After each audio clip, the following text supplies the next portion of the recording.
ফ্লাইঅভাৰৰ কাৰণেও চেংচন হৈছে, কণ্ট্ৰেক্টৰে কাম পাইছে।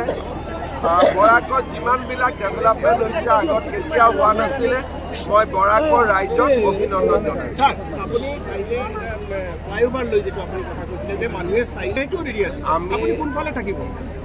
আমাৰ টেণ্ডাৰ হৈ গ'ল, কণ্ট্ৰেক্টৰ ৰেডি হৈ গ'ল।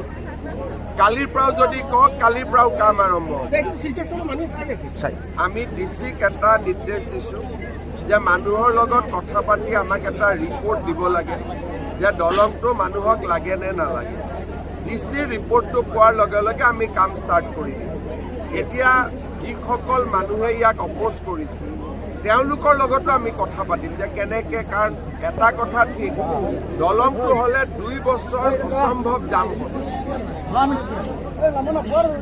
ওই সময় আমাকে মানুষ ক্ৰিটিসাইজ কৰলে তখন দুঃখ লাগে।